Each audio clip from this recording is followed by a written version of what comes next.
Hey guys, welcome to ADRENO Tips. My name's Taylor Slattery, here from your Brisbane shop. Today we're going to be talking about catching crayfish.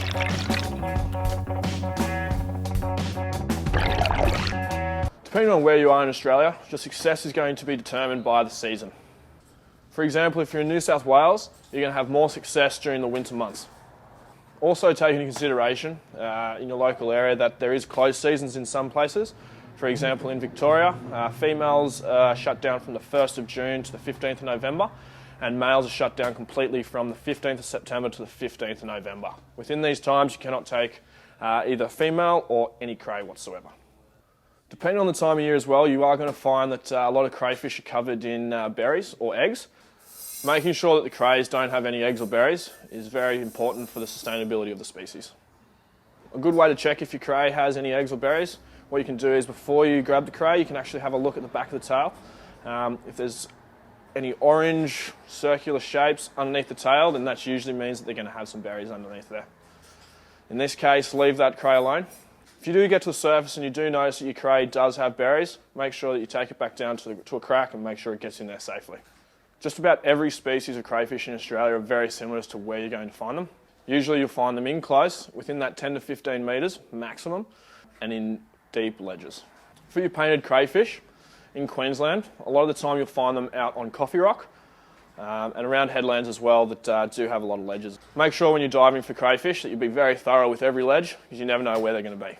Your easterns and your southerns, very similar. They're going to be in deep ledges, big cracks. Not often that you'll find that those species will be walking out in the open during the day.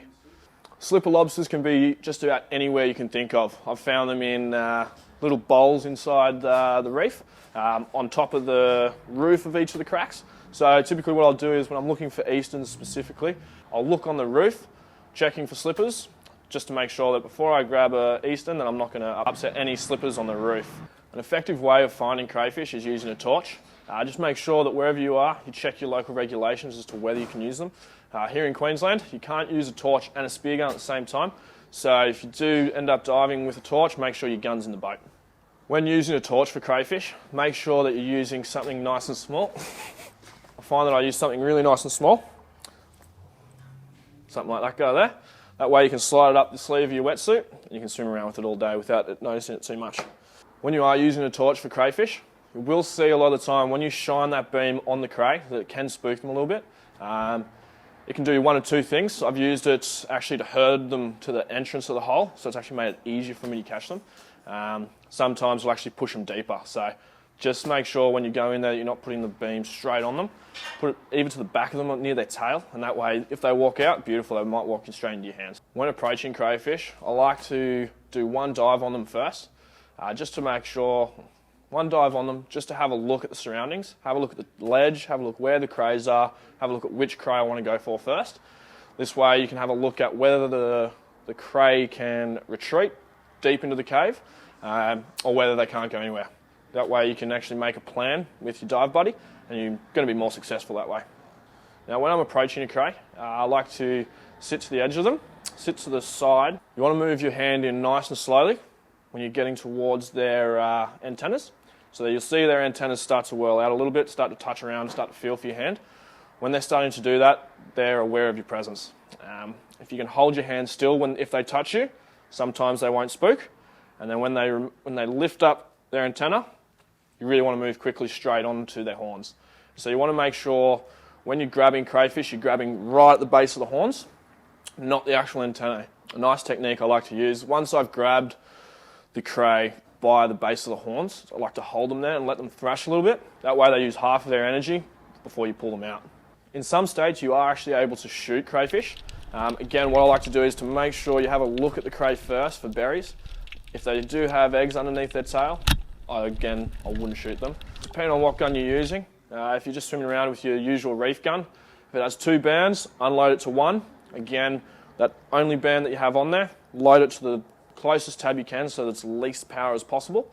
If you're using a big gun, a good technique is to actually choke the rubbers.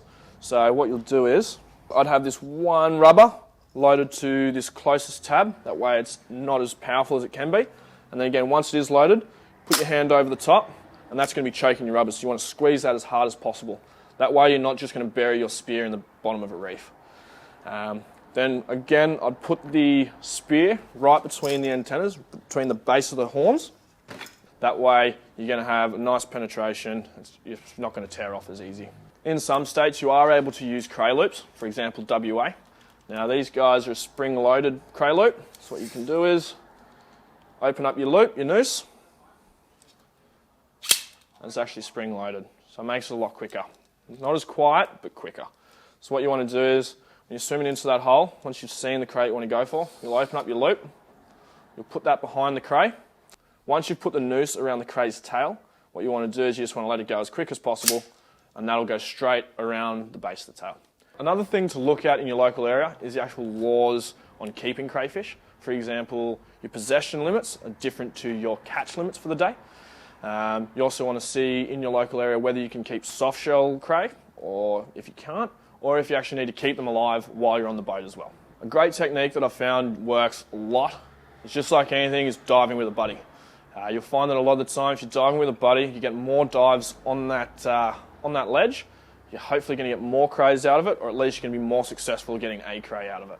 A good technique that I've found used with my dive buddies is if I'm going really deep into a ledge, and obviously you can't talk underwater, but they're watching you from the surface. If you do feel that you are getting stuck, or you're worried about where you are, you cross your fins over. As soon as you cross your fins over, the dive buddy on the surface has hopefully seen it, they're going to swim down and help you. Once you've done that first dive and you've had a look at the ledge, and you can see sometimes that there is another entrance on the other side where the crays can come to.